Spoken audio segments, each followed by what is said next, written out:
అరగుండు వెధవా, ఏమిటి అహంకారం చేస్తా? నువ్వు తోక దాడిస్తున్నావా? పేక తెగ్గొస్తాను, జాగ్రత్త. నోరు ముయి సన్నాసి పీనుగా. చేతులకి చెప్పులు వేసుకుని కాలి వేళ కుంగరాలు పెట్టుకున్నాడు మొహం. తేడా వస్తే విడాకులు లేదా మర్డర్లే. చేసుకుంటే ఆత్మహత్య, లేదా చేస్తే ఆత్మహత్య. భార్య మీద కోపం వచ్చిందనుకోండి, ఇంగ్లీష్ వాడు ఏం చేస్తాడో తెలుసా? మద్యం దుకాణానికి వెళ్ళిపోతాడు వెంటనే ఆగలేక. వెంటనే అదే పని, ఇంకేం లేదు అక్కడ. మత్తు పదార్థం సేవించాల్సింది. ఇంగ్లీష్ వాడు అంతే, తట్టుకోలేక.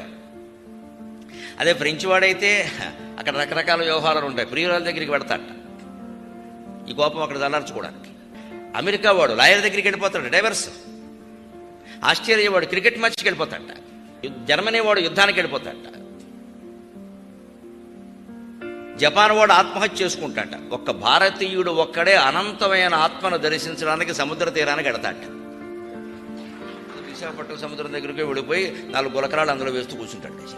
ఈ అనంతమైన సముద్రం ముందు నా సంసారం ఎంత, మా ఆవిడ ఎంత తీసి పారేయంటాడు. ఆ కోపం పోయి, అన్నా అన్నా నా చూసావా చెంపంజనాయలా? ఆ రోజు పొలంలో ఆడినెవరితో చూపించావు. అప్పటి నుంచి నా లైఫ్ రివర్స్ అయిపోయింది.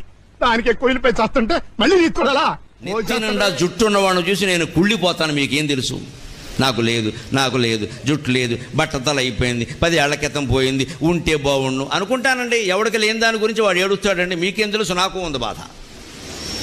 కానీ ఈవేళ నేను 300 అష్టావధానాలు చేశాను, 10 శతావధానాలు చేశాను, సహస్రావధానం చేశాను. 20 రోజుల్లో ఇలా 1000 మంది విద్యార్థులు కాదండి, విద్వాంసులు కూర్చొని తెలుగులో, సంస్కృతంలో రకరకాల ప్రశ్నలు వేస్తే వాళ్ళకి 20 రోజుల్లో 1000 పద్యాలు చెప్పి చివరి పడుకోగానే నిద్రపడుతోంది. ఇంతకంటే ఐశ్వర్యం ఏమి అక్కర్లేదండి ఎవరికైనా సరే. తిన్నది అరుగుతోందా, పడుకోగానే నిద్రపడుతోందా, ఈ 2 ఉంటే 1,00,000 కోట్లు ఉన్నవాడికంటే మనమే కోటీశ్వరుడు. ఎందుకంటే 1,00,000 కోట్లు ఉన్నవాడు ఎవరికి తిన్నదని అరగదు, నిద్ర పట్టదు.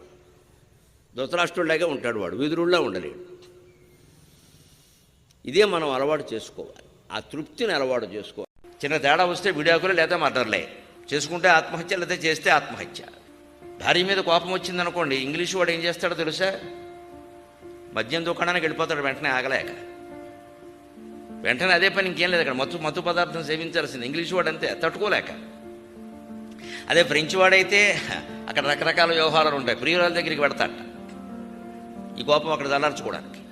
అమెరికా వాడు లాయర్ దగ్గరికి వెళ్ళిపోతాడు, డైవర్స్. ఆస్ట్రేలియా వాడు క్రికెట్ మ్యాచ్కి వెళ్ళిపోతాడ.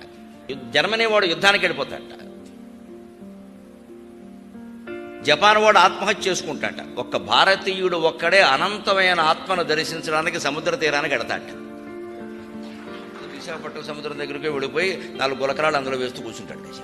ఈ అనంతమైన సముద్రం ముందు నా సంసారం ఎంత, మా ఆవిడ ఎంత తీసి పారేయంటాడు. ఆ కోపం పోయి. హైదరాబాద్ మునిగింది, బాధపడ్డది, నష్టం వచ్చిందంటే బండి పోతే బండిస్తాం, గుండు పోతే గుండు ఇస్తామని మాట్లాడిన వాళ్ళు, బండి లేదు, నా గుండు లేదు, ఎవడెక్కడ పోయిండో పత్తలేడు.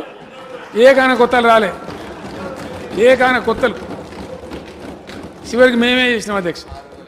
అన్నిటికీ బండి వాడతాం. పక్కింటికి వెళ్ళాలి, 301 నుంచి 302కి వెళ్ళాలంటే బండి వాడతాం. మళ్ళీ లోపల వ్యాయామం తక్కువైందని కదన సైకిల్ అడుకుంటాం, 25,000 30,000 పెట్టి. దాన్ని వారం రోజులు వాడతాం. తర్వాత దాని మీద తువ్వాళ్ళు బనీళ్ళు ఆరేస్తారు. తువ్వాళ్ళకి బనీళ్ళకి 30,000 ఖర్చు. ఎందుకు కొన్నావు? సరదాకి. దానికి పెద్ద గది, మళ్ళీ దానికి ఏసీ రూమ్ గది. ఈయన చేసేది 3 రోజులు. వేరే పెళ్లి సంబంధం అంటే ప్యాకేజీ, చివరికి పెళ్లి కూడా ప్యాకేజీ తప్ప ఇంకేం అడగవా? అమ్మాయి ప్రవర్తన ఏమిటి, అబ్బాయి ప్రవర్తన ఏమిటి, అది చదువు అంటే చదువు దేనికి? ఇక్కడ ఎంటెక్ బీటెక్ దేనికి? టెక్ ఎక్కించుకోవడానిక? ఇంట్లో ఒక్క పని చేయరా? అన్నీ బయట నుంచి తెప్పించుకోవడమా? స్విగ్గీ జొమాటో నొక్కో, రేపు పేక నొక్కుతారు కూర్చుని. ఎవరన్నా రాగానే మా వాడికి చదువు రావట్లా, వాళ్ళ ముందు చెప్పకూడదని మరింత బాధపడతారు వీళ్ళు. మాస్టర్ ముందు చెప్పు, గురువు వస్తే చెప్పు, లేకపోతే చెప్పద్దు. మీ వాడు చదువుకో బాగానే ఉన్నాడండి అంతే, ఇంకొద్దు. తర్వాత వెళ్ళాక తలుపేసి మొత్తం గుండు రామకీర్తన పాడి, అది వేరే విషయం. ఇతరుల ముందు ఎప్పుడు పిల్లల్ని అవమానించకూడదు. అక్కడ మనోభావాలు అక్కడ దెబ్బతింటాయి. వాళ్ళు మనం తిట్టినా కొట్టినా పడతారు, కానీ ఇతరుల ముందు ఏమన్నా అంటే మాత్రం అంటెత్తిపోతుంది. ఎవరికైనా అంతేనండి, ఎవరికైనా అంతే. పసిపిల్లలకు కూడా అంతేనండి.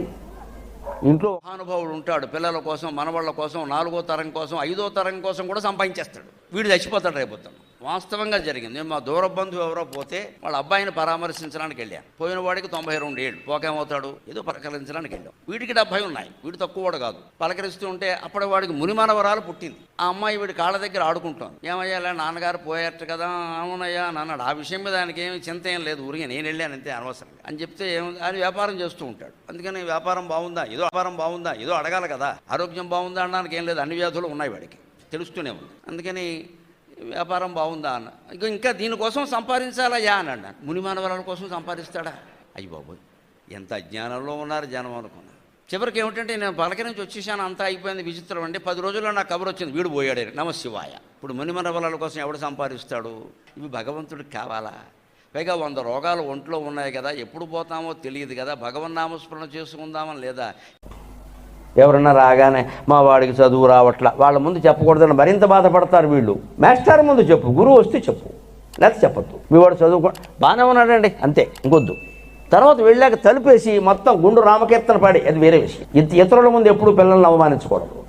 అక్కడ మనోభావాలు అక్కడ దెబ్బతింటాయి.